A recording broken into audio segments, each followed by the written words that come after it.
Hello, and welcome to the Rising Coaches Podcast. I'm your host, Brian Bender, and today's episode is brought to you in part by one of our favorite sponsors, Dr. Dish. Dr. Dish is by far the best shooting machine on the market.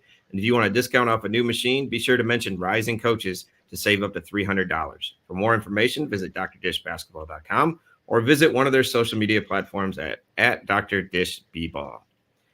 Also, if you're not already a member and interested in joining the largest coaching tree in basketball, visit risingcoaches.com to sign up today. You'll build genuine relationships with other coaches, have access to amazing content that will allow you to develop your craft, expand your network, and see job opportunities on our member site that don't get posted anywhere else. For more information, visit risingcoaches.com. All right, today's special guest, Coach Bruce Hamburger from Columbia University. Coach, how you doing today? Doing great, Brian. Thanks for having me on. I really appreciate it. Yeah, excited to hear from you today. And, I've been a big fan of yours over the last couple of years and found you on social media and kind of been following you. But I'm excited to visit with you today and learn more a little bit about your coaching journey and, provide some wisdom to all of our listeners today. But, hey, take us, through your journey a little bit from the start of, where you got started in coaching all the way to where you're at Columbia now. Yeah, definitely. Yeah, I was the, I guess, prototypical kid who loved to play, wasn't good enough to really go anywhere in the basketball world from a playing standpoint. At a young age, I realized, and again, I had good mentors growing up as a young kid, just good role models within the town I grew up in. I'm a North Jersey guy, and just had really good people that, like, wow, that's what a teacher should be, that were, just very influential to someone as a young kid that, again, just loved to play and just wasn't good enough. So, I think at a young age, I kind of had that sense of, I want to be a high school coach and a high school teacher. And I probably would have been really content with that and continued to play, as growing up, and just loved the game, and was fortunate enough to, as a college student, I was able to coach it actually at my high school. So, crazy, got cut literally 4 years in a row, and my high school team, we were pretty good. Never played, ended up coaching there as a young guy for 3 years while I was finishing college. And again, crazy how this profession works. We had a top 50 player in the country, this kid Mark Bryan, his name was, who ended up playing at Seton Hall.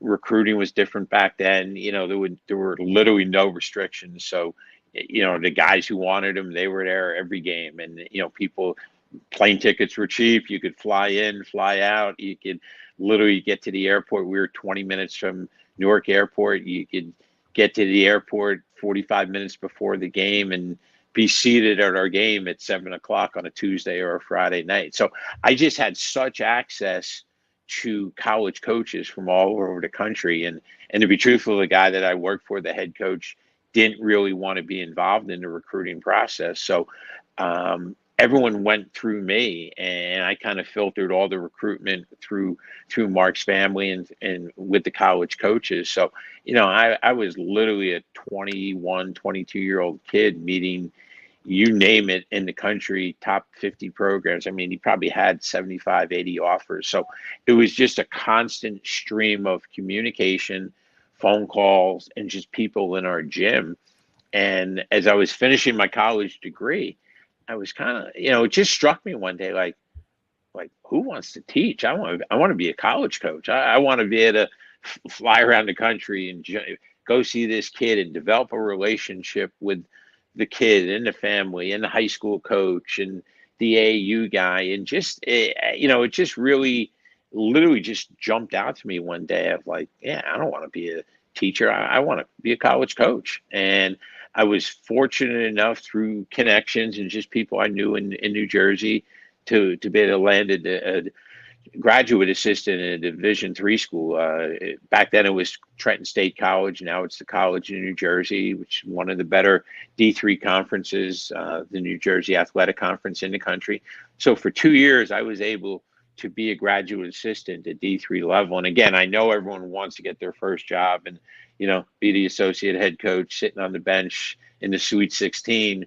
But the reality of it is, being a D3 GA was the best thing that could have happened to me, because I was able to recruit, I was able to scout, I was able to coach. We were a very good program. We went to the NCAA tournament 2 years, and it just gave me a view of the lower levels of basketball, but how good they were. And I still, I was a D3 head coach for 11 years, so I have a great respect for that level and understand how good that level is. But it enabled me as a young guy to coach and to teach and to figure out the recruiting process and how to be organized, and just all the things that go into being a college coach, and mostly developing relationships, um, and working camp back then, which is obviously a little bit different nowadays, where you don't have that same experience. But working 6-7 weeks at camp in the summer, and that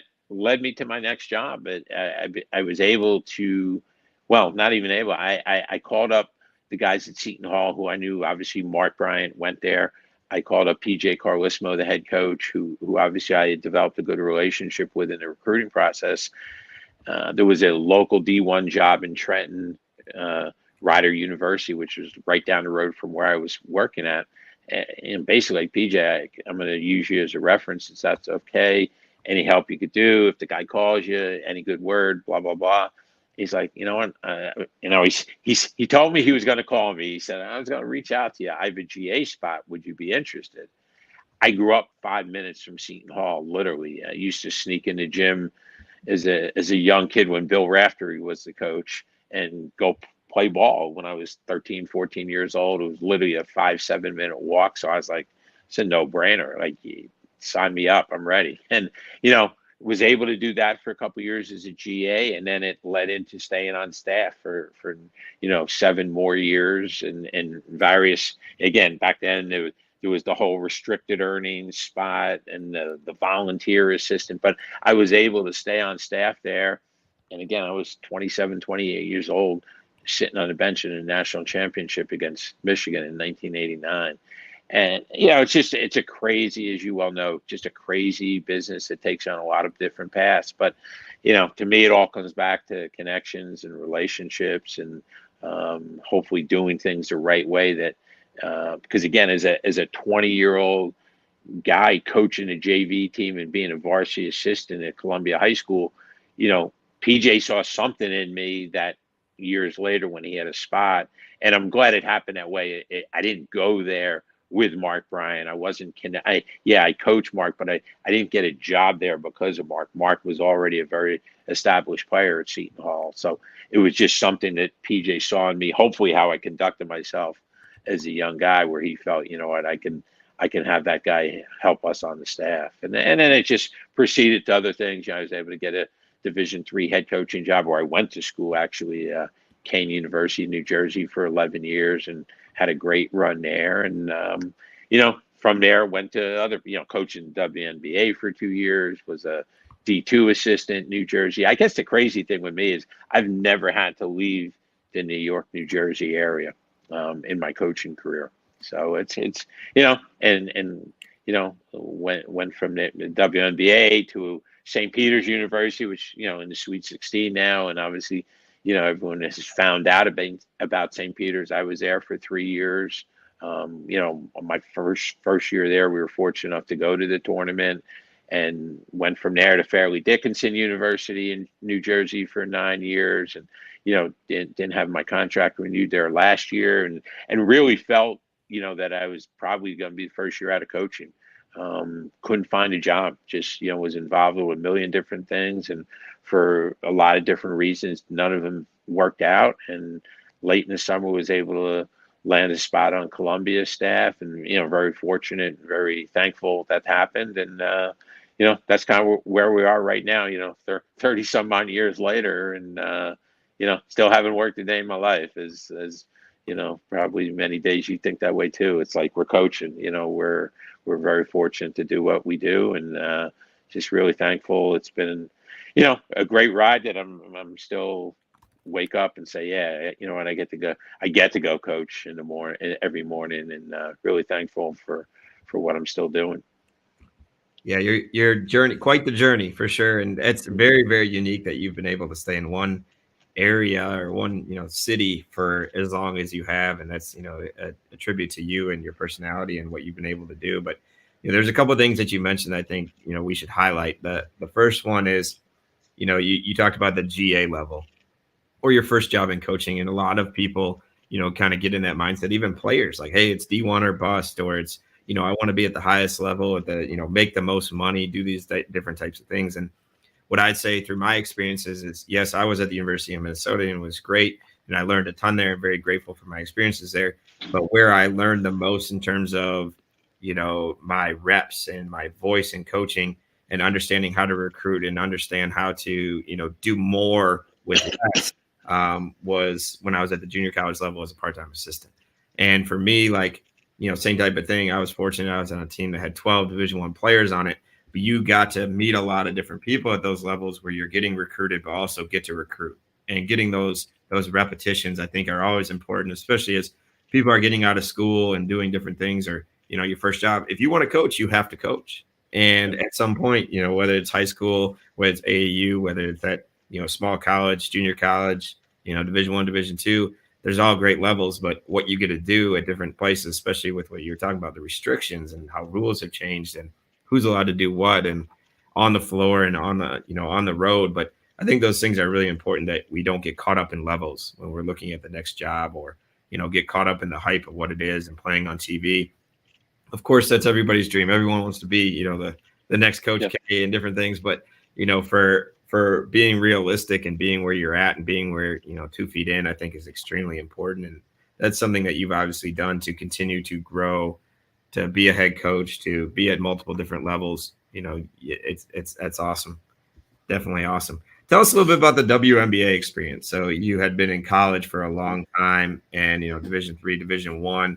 You said Division II at times, but what was it about the WNBA that was a different experience? And what did you take from there that's made you a better coach, maybe on the men's side or just in general as a coach, that you learned at that level?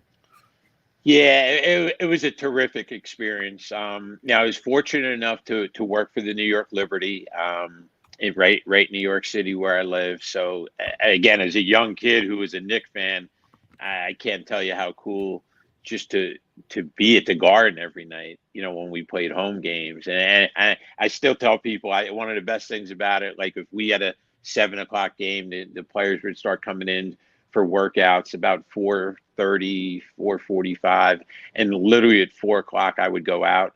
There would be no one there in the building. The lights are half on, and just go shooting by myself. Or like, and again, as coaches, you never, like, you grow up as a kid, all you want to do is play ball, and then you become a coach. You never just stand there in a gym and take shots. And I would literally, before the game and before the players would come in, would just go out into Madison Square Garden and shoot by myself for a half hour. I was like, oh my God. Like, if you told me as a 15-year-old kid you'd be able to do this and this is where you were working, I would have paid to do that. So that was cool. But it was a great, just a great learning experience. And on so many levels, I think one, just the professionalism of the players really struck me, and the I'm trying to think of the right word, just the understanding they had of, like, such a privilege they have to have these jobs.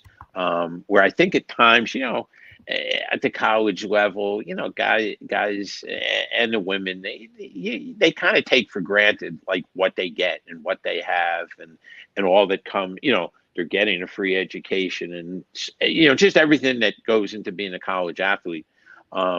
I think at times, you kind of take that for granted, where the players here realize there's only whatever 10, 12 teams in the league, 12 spots. Like, this is special to be here. So I mean, they were just so professional in their approach. An approach meaning anything.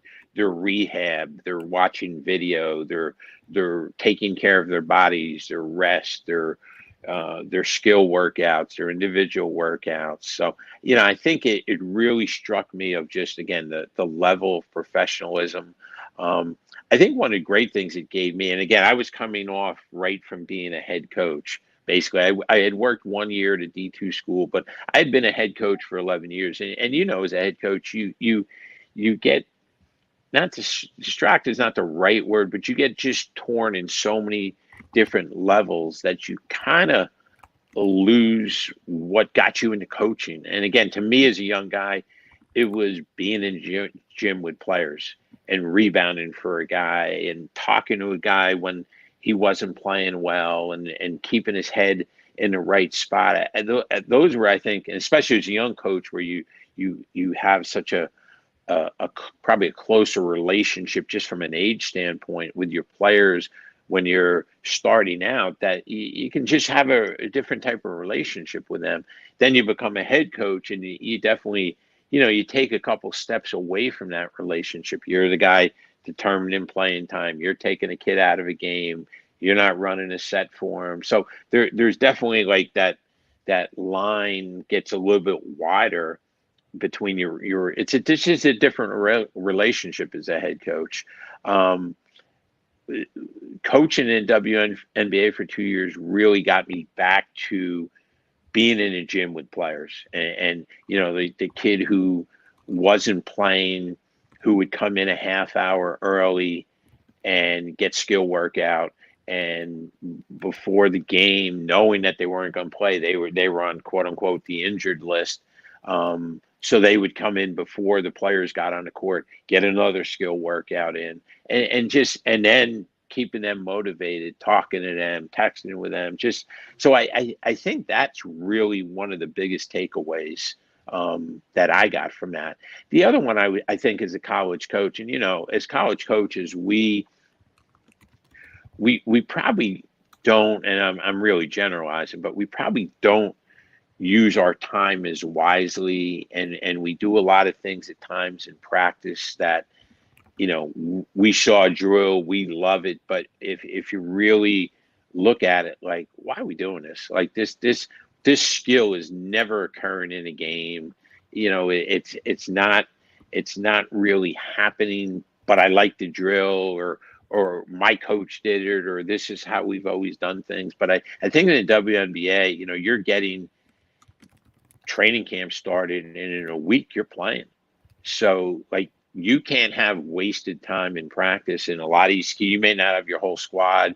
Kids are finishing up over in Europe, your better players.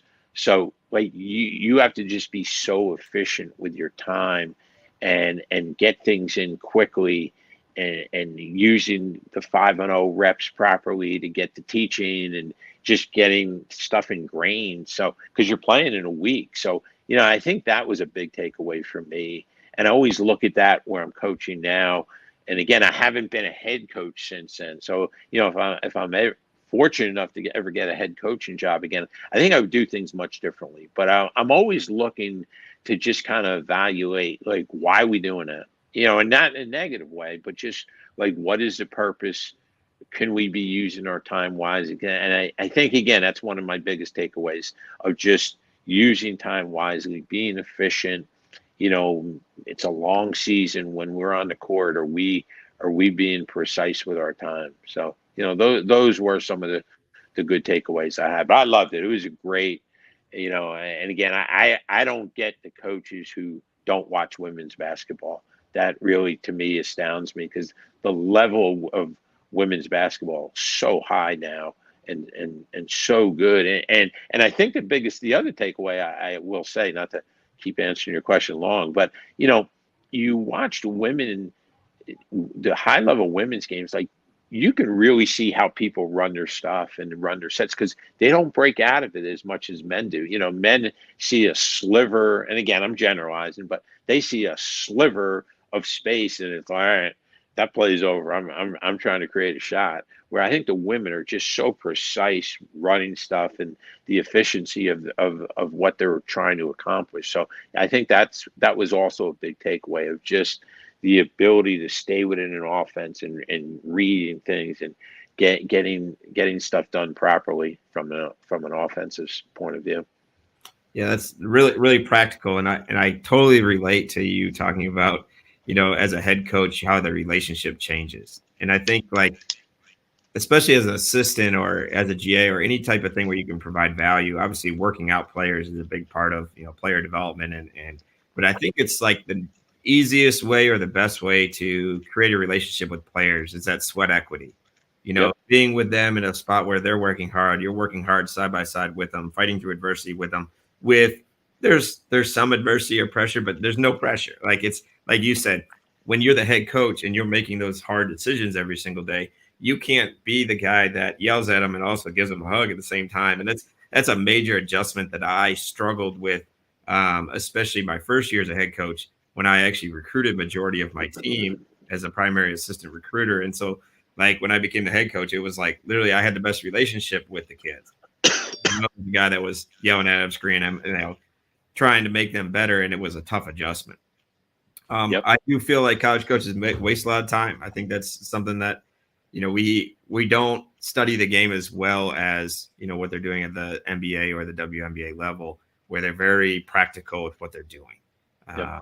Very intentional with their actions and what they're actually spending their time on and stuff like that. And I think that's another thing to note is just going back and refreshing. How we've always done things is probably the most dangerous phrase you could possibly have in coaching and different things. You use the word a lot since this podcast has started. You use the word, the privilege and very fortunate. Gratitude is a very important life skill. Talk to us a little bit about, why do you keep using those words, and how have you, quote unquote, survived for multiple years in this profession, and talk a little bit about gratitude and what that means to you. Yeah, I think again, like we're not curing COVID or cancer. Like we're coaches. Like we're so fortunate to be doing it. I mean, like what job do you get to, go to work and sweat and coach basketball? I mean, like, and again, that's always been one of my pet peeves. Like don't take yourself so seriously in this profession, And again, in 2 weeks we'll see it, at the Final Four. Like you see people, and it's like they literally think like they're solving like the world problems, and the stuff that there's so much more in the world. It's so much more. I mean, when we're doing it, it's the most important thing, and that's kind of always how I've always felt. Like, yeah, those 2 hours a day, and you want your players to have that mindset. Like when we're on the court, yeah, there is nothing more important in the world going on. But in the grand scheme of life, like, come on, like we're coaching basketball, like get over yourself.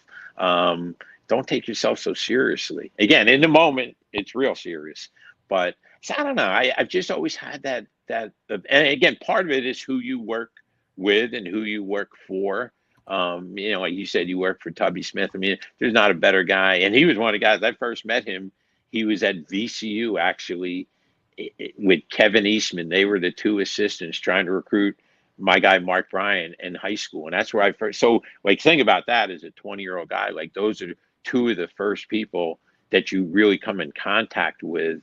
Like, you can't have two better role models than that. And again, two guys that have survived in this business for a long time, that are, as good a people as you'll find. Again, PJ Carlissimo, who, I was fortunate to work for, who again could be the toughest guy and the hardest coach to play for, as demanding as anyone. But when he wasn't coaching, he was just a normal guy.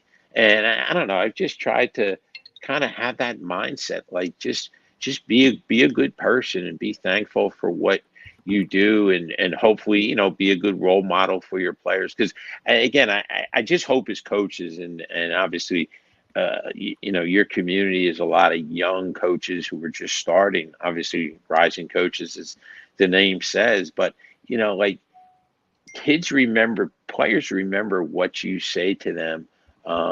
So I just think it's really incumbent upon us as coaches to just like be good people, and just say the right thing. And to your point a couple minutes ago, like, be intentional what you're saying. Don't just be overly emotional and say things. And again, we've all done it. You say things that you can't take back, and you regret driving home from practice. Like, did I really say that to this kid or to my team? And I think as I've gotten older, I've gotten much better with that.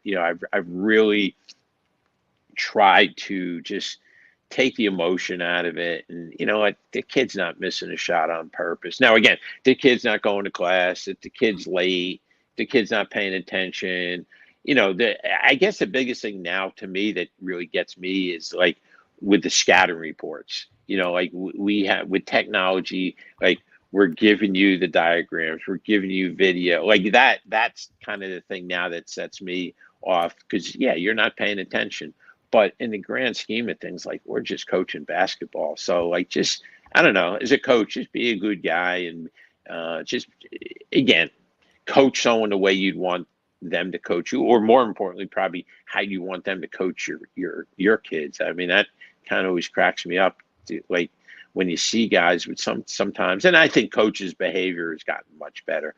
And again, it's had to with social media and with you know, you can't hide anymore. But there are times I kind of scratch my head, like, real, like you would tolerate that with your kid by his coach, but this is what we're doing. So I just think, again, trying to be a good role model, trying to be someone that hopefully younger coaches, if they see me or see how I behave, and just treating people the right way, you know. And again, I think it does go back to, you know, and I feel bad for the generation of young coaches now, where they don't have that same opportunity to work. I think working camps was so influential back in the day, with the development of coaches, because you just, you know, you had to kind of go into wherever it was, a college camp or a recruiting camp, and just, all right, here's 10 kids you never met before, figure out how to coach them. And here's 30 coaches or 50 coaches that you've never met.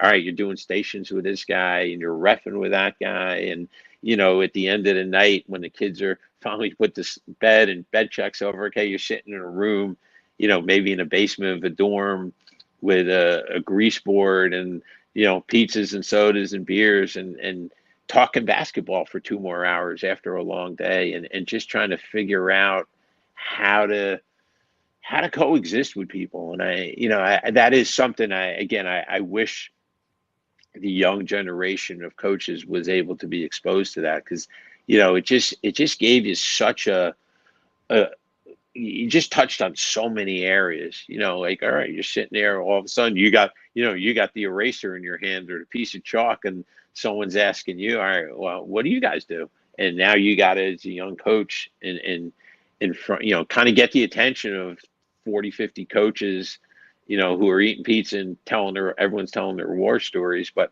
all right, here's our transition game, or here are 2 good out of bounds plays, and just to be able to communicate in that manner. So I again, long-winded answer. I just think it's just being thankful for what we do and treating people the right way, and you know, just kind of, I don't know, just doing it the right way. And everyone has a different definition of what the right way is. But, you know, I just think there's so much value in that, of just being a good guy and good person, hopefully, and, you know, impacting your players and also the people you work with and the people you're working for. Definitely. Again, you keep bringing up some really cool points that, you know, I just want to reiterate on, like the camp thing. I think, you know, me being at the University of Minnesota, we had large camps. You know, Tubby Smith camps is probably one of the biggest in the country. You know, help, you know, gross revenue probably over $1 million over a 6-year period. And it's so unique, the shift in how camps were, you know, even my first couple of years there to how they were towards the end, of the people that we hired. I didn't get to go work a lot of camps, but we were bringing in a lot of people into our camp. And so, you know, recycling and getting to know, you know, 25 to 30 new coaches every single summer. And it helped parlay me into this job here at Southwest Mississippi. One of the guys that worked our camps was Thomas Gray, and he was the head coach here who hired me. And, you know, I think that stuff's really important, but it's also shifted because there's too many camps. There's a lot of camps that are money pits, and there's different things that are not as valued in terms of different things. Like Point Guard College does a really good job, and you know, different camp, you know, hoop group and different camps that existed back then, where now it's almost like glorified babysitting and different things that kind of go into it, which is kind of unique.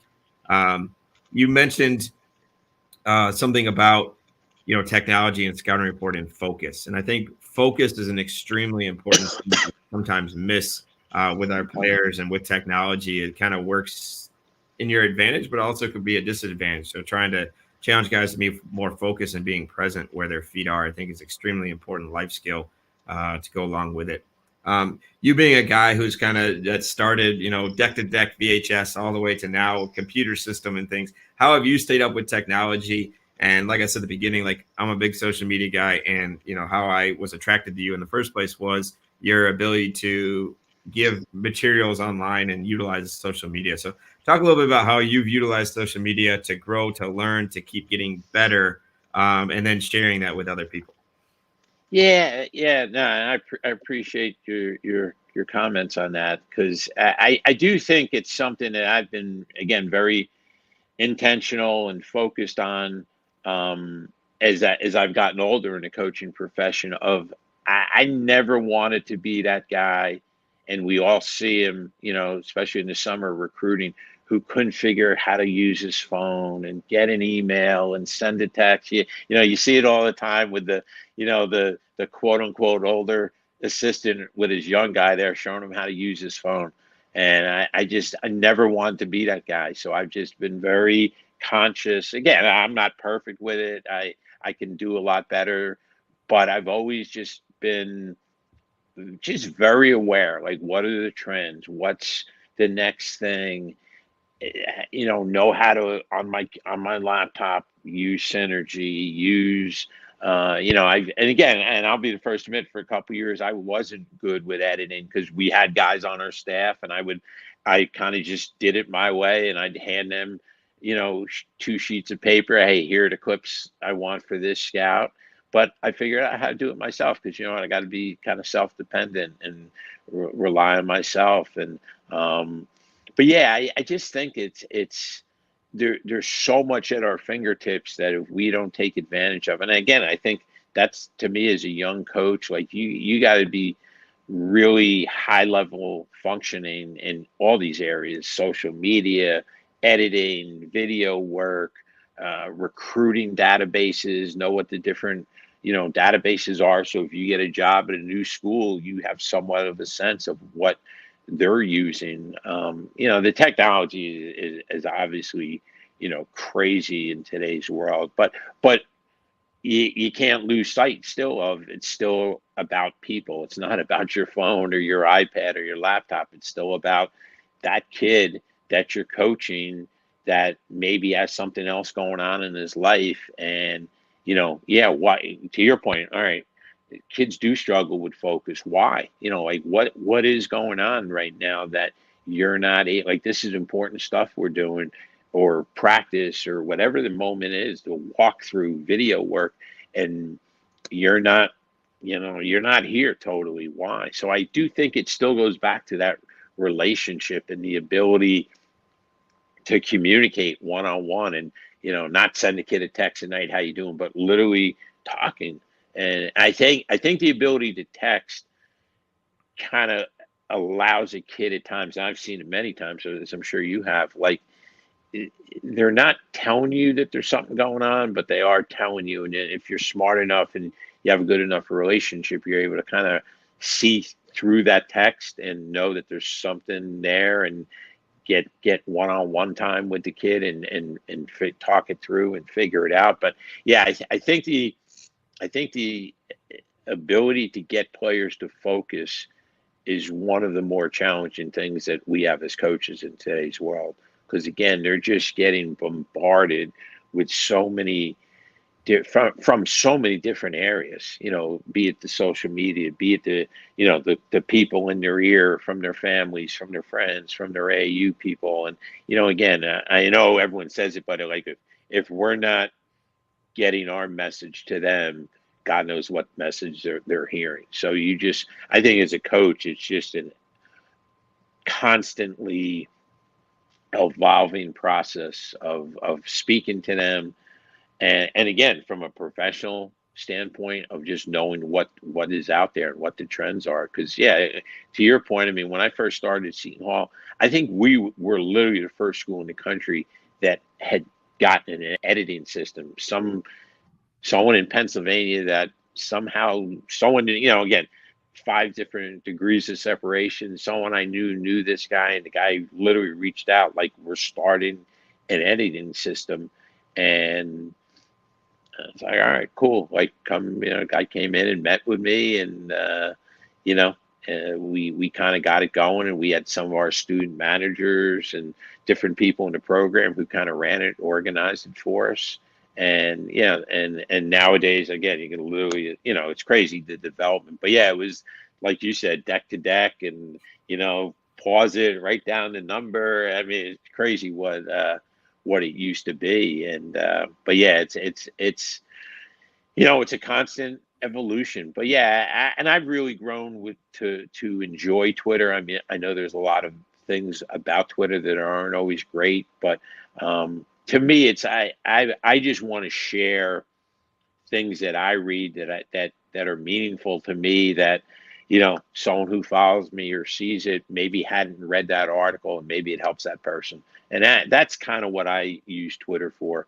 Just the ability to see, obviously you follow the people you want to follow, and people you think have good content and are relevant to what you do. But I just like to share things that I read, that some word, some sentence, some paragraph struck me, and maybe it strikes someone else. So it's that's kind of how I got into it, and that's kind of my goal. It's not self promotion or anything like that, but there's just so many good people on Twitter to follow, with be it basketball content, leadership, life skills, whatever it may be. There's so much good stuff out there. So I mean, we're probably on Twitter too much, like all of us, but I do try to be productive with my time on it.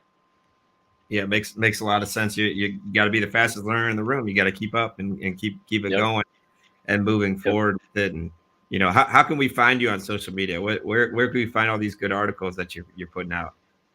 Yeah, I gotta look. I don't even have my Twitter. I'm looking as you say that on my phone, because I don't even have I don't even know what my name is. Coach Bruce Ham. So Coach, and then Bruce, and then the first 3 letters of my last name. And like I said, I just think it's a great tool. If you use it properly and wisely. I just think there's so much content out there in today's world that you can find. And yeah, I think that's the thing I struggle with at times, of how to organize that content. That's kind of in my mind one of those off-season projects of just figuring a way to be better with, yeah, I probably have 100 things bookmarked on my Twitter page, but how do I, the next level, all right, how do I somehow find this and have access to, all right, here's a file without underplays or articles, or whatever the case may be. Because I think we can get so overwhelmed with the content that we see. And like all of us probably, you go on Twitter for something that you have in mind, and now all of a sudden you're 3 different things removed from your initial intent, and like, oh, that's a great article, I read that, and then it's a link to something else, and it's like, oh my God, where'd that 40 minutes go, where I really was looking for one simple thing. So that's kind of an off-season project in my mind, that kind of use Twitter better in terms of organizationally, so I can find stuff that I like and see. Yeah, that organization is extremely important with that type of stuff. There's so much content, like you were saying, out there. Is learning how to filter it, learning how to, I mean, we could absorb all the information in the world, but if we can't share it in a way where others understand, it's very difficult. And, doing that, I call it, I worked with a leadership coach, Scott Savor, and he does a really good job. And one thing he challenged me to do was to basically do a self audit on your materials and what you have. And so, filter stuff down that, this is good. No, I want great. And how can I utilize the great terminology or the great words or great, tools or techniques or questions to ask to try and put yourself in a position where you can, be clear and utilize clarity and structure and all those types of things. I think is extremely important. One thing just visiting with you is you could tell, one of your, I guess core values or something would be humility. You're very grateful. You have a lot of, awareness of what you are and who you are and where you fit in the landscape of basketball and things. How have you, staying in one region of the country, getting multiple different jobs, having a chance to be at the professional level, Division 1 level, being a head coach, and then last year went through adversity where you weren't retained at a position.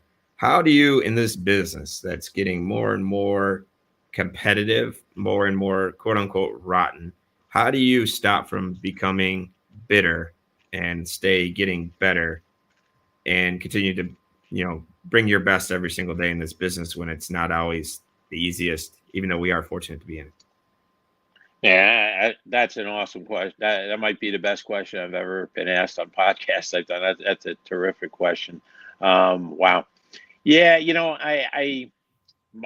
I try to be humble and probably to be truthful as I look back over my career, it's probably hurt me a little bit that I probably wasn't self-promoting myself more. Where I just felt, you know, I'm doing a good job and my work will speak for itself. And I can live with myself with that.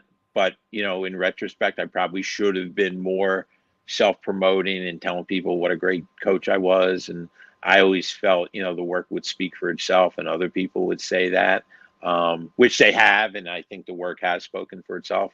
Yeah, I think been able to, kind of survive in this profession and keep advancing and keep working. Just, I think based on that I do think I have a good reputation and people know what I'm about.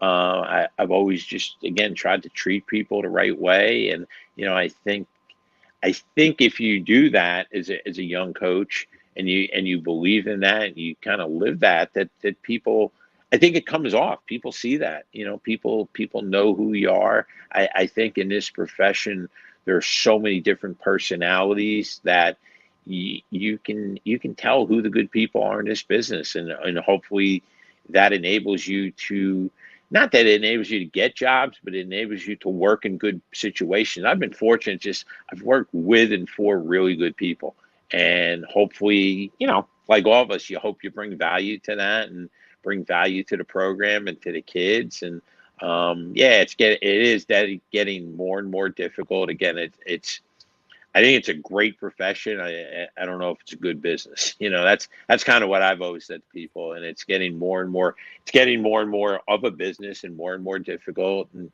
especially this time of the year, you see guys who lose their jobs and who are good coaches and good people that maybe retrospect, not a good job to take, but everyone wants to be a head coach, and sometimes you got to take jobs that aren't good jobs. I do know every year, and I really believe in this. Every year, this time of the year, when I go to the Final Four, and you see guys who are out of work, and obviously this year will be the first time in a couple of years that we all see each other in person. So I am looking forward to that. But I do think this time of the year always, from my entire career, kind of again goes back to like, yeah, we're fortunate to be doing this, because you see guys in hotel lobbies that are good coaches that don't have jobs, that are scrambling. And I've always just, that I guess has always been part of my, what, don't complain about the job you have because you got a good job. And even quote unquote a bad job is a good job in this profession, because we all want to be working. This is what we do. So yeah, I just think it, again, treat people the right way, be a good guy, keep learning, keep trying to get better. None of us have all the answers by any stretch of the imagination. And I think that's the other thing this time of the year too, is it's such a good time. And I would say this to all the young guys, that are aligned with you, like, this is such a great time to study coaches and study leaders, the press conferences, and just how guys respond to so many different situations. Because at the end of the day, there's only one school that's going to be happy. Everyone else is going to be miserable.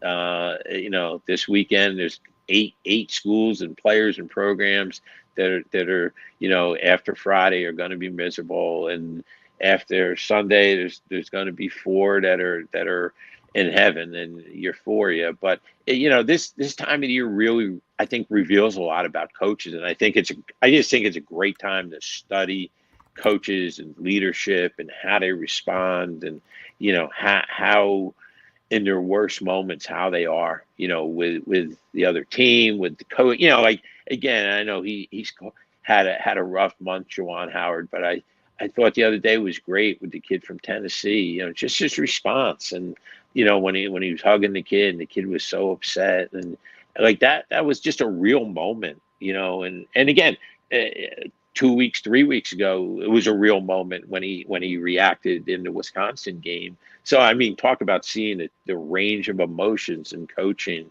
and the behaviors. But and I don't know him. I've never met the guy. Obviously, I know who he is.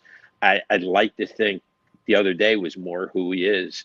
When just a kid needed someone out of his program, and like I don't know. That's kind of the cool thing this time of the year. So I just think it's a great opportunity for all of us to kind of, like you said, kind of recalculate ourselves and look at ourselves in the off season, and not that we're all going to be in that moment, but how would I respond?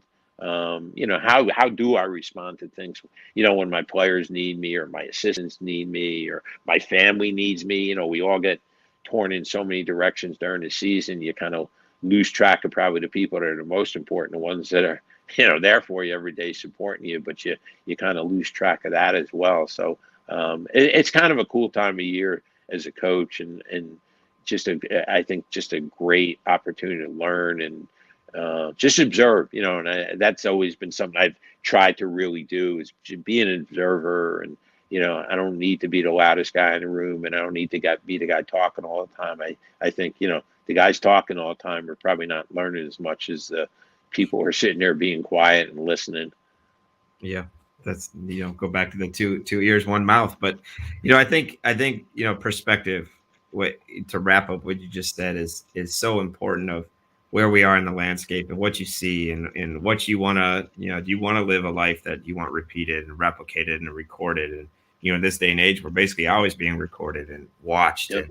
and modeling other people's behaviors in a good way, bad way, I think is extremely valuable. Not all heroes are people that do everything right. You can learn from people that do things wrong as well. And, Juwan Howard is a perfect example of that. And, sports brings out like some crazy emotions, and nothing's better than like the March Madness emotion part of it, and the music that goes with it, the hoopla and the energy. And, we all catch like a bug in the whole country, and, want to be stubbornly right about who we pick and different things. But yeah, just enjoying sports, and we've kind of missed that the last couple of years, and we're lucky to have it back in essence. And how you handle emotions is so important. How Yep. you handle and react versus responding to what is correct. And that I just think is really important stuff to keep in perspective. Like you said, you talked about family, like, or where you're like basically emptying your emotions, because for 6 months of the year we're normal people, quote unquote, and for 6 months of the year we're too busy to even take a phone call. And like, Yep. there's a difference in trying to be present where your feet are, and to acknowledge like even those people, or coaches' wives. You see those people they're just as crazy, or if not more emotional than the coaches. And just think about the life that they go through, or the supportiveness that they have. And I'm very grateful to have a wife that supports my dreams and lives in Mississippi for me, and does different things that she's just as screaming and yelling and wants things and yelling at referees. And it's just funny, like the emotion that kind of goes into it. But even those people, it's not just one person or one coach or one staff or one player. It's all the people and support that go into emptying their lives into these people and investing in it. And, it's not always success, like you said, just being, the process and the lessons that you learn throughout it. Yeah, there's going to be one person one group or family or program that's extremely happy and fan base, but it's not always about the wins and losses when it gets down Yep. to it. So I think that's important things to do. So as we kind of wrap up here, I'm really appreciative of your time and some of your points and things I think are extremely important. Is there anything that I should have asked that I haven't, or that you want to say one more thing? Like, you've said some really good stuff for young coaches, and anything else that you feel like very passionate about that you think is important or relevant to our listeners? Oh, excuse me. No, I think you've hit on it.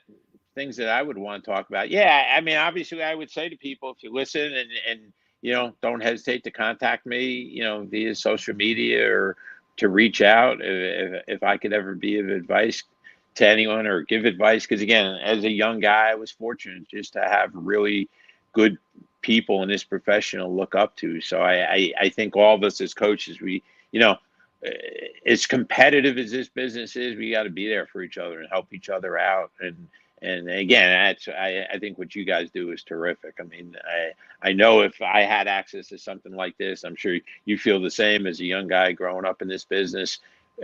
I'd probably even be better, just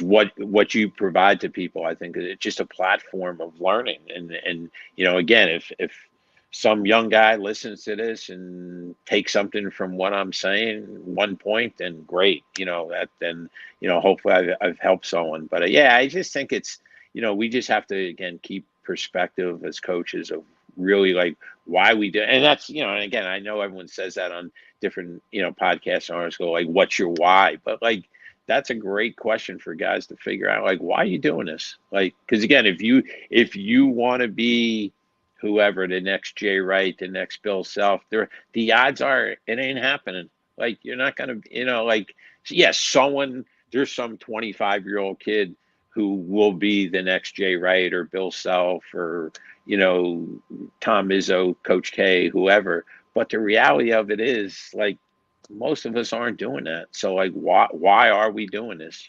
That's I think a really, again, like off-season project for coaches. Like, figure that out. Like, why are you doing this? Like, what is the purpose of this? Because I think that's crucial. And I think if you kind of have a sense of why you're doing this, then you're going to be successful. And again, to your point, you're going to be successful, and it might not have anything to do with wins and losses. I mean, we all want to win. That's obvious. But like, figure like why you're doing this and what motivates you to get up in the morning and then improve it. Keep working on it. Keep getting better. And I think that's hopefully someone can take from someone like myself who's been doing this a long time. That's still kind of, I think, what motivates me. Like, just figure out how to keep getting better and how to stay relevant and be relevant and improve and be there for the players, be there for the head coach you're serving and the other assistants you're working with. And I don't know, just again, it's not that hard. Just like be a good person. And to your point, and again, I agree just so much. Like, there's so much emotion in this game.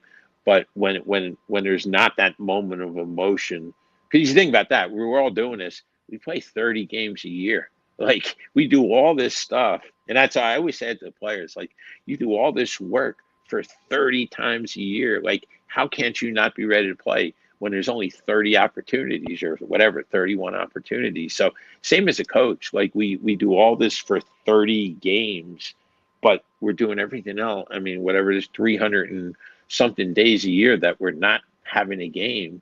So like, you better figure out as a coach, like why you're doing this. Cause you only get 30 times a year to do it. There's a lot more that goes into game day. So just, I don't know, just keep trying to get better and improve your craft and your skill. And again, stay relevant with what's going on and just, I don't know, just be a good, I know it's cliche and it sounds corny, but just like, be a good person. Like, it ain't that hard. We're all gonna, trust me. I've had plenty of times where I don't want to come across like I'm holier than thou with this, because I've been many days where it's like, really, like you said that, or like you made a player feel that way with what you said. And I, again, I come off as quiet, but as a head coach, I was, every other word was not a good word out of my mouth with officials. And so I've learned to just kind of take the emotion out of it and just have that kind of bigger point of view of things of what we're really doing here. Yeah. I think that's a great 24-hour challenge to all of our listeners, is say, write down your why. What is it that you do? Because like you said, yeah, you might have 30 game days, but if you treat every day like it's game day, I think it can change your perspective. And if you really break it down from that, each game's about, a little less than 2 hours. I mean, you're doing everything you're doing for 60 hours, whole year. So, where do you, that whole grand scheme of things, I think is a really unique perspective. And, you got to think about it, what it is that you're really doing and why. My last question for you as we wrap up. So, this is, you got to do this in 60 seconds or less if you can do it. What is the best thing that can happen in your life right now? Coach Bruce Hamburger, what is the best thing that can happen in your life Right. Wow, that's another great question. Again, I'll go back to everything I said. Just be better. Again, I know it's corny and cliche, but like learn a couple things today. Be better. And to what we were just saying before, be better, but know how to transfer that to someone else. Like don't just keep the better info in my mind. How am I able to get that out to someone else? How am I able to get that to a player? Or again, as you said, maybe something I tweet that someone reads, I come across a good article or a thought, and I don't know, I've really gotten into, as I've gotten older, just share things with people. Don't keep everything inside, and just figure out how to improve and how to make the people around you better. And I think if we can all do that as coaches, like our players get better, the game gets better, the profession gets better. Like again, we're all competitive, so we all want to find that edge and kind of keep it to ourselves. But yeah, there's no secrets anymore. There's Oh my God, that's the greatest ad bounds play. No one's going to see it. Well, everyone's going to see it. It's on Synergy, and it's on. Zach Bovair put it on his Twitter page, and there's no secrets anymore. So share the info and share the knowledge that we all have, and help all of us kind of just keep getting better. Yeah, there's a lot of uncommon, advantages that you can have, but knowledge is important. But being able to share that knowledge in a practical way, I think, is even more important. And Yep. do so with some conviction and some power and some juice behind it to make it even more like a motivational in a way. But keep those habits. So I appreciate your time. Thank you for doing this, and thanks again for visiting with us and sharing your wisdom. No, thank you. It's been great to be with you. I really appreciate it.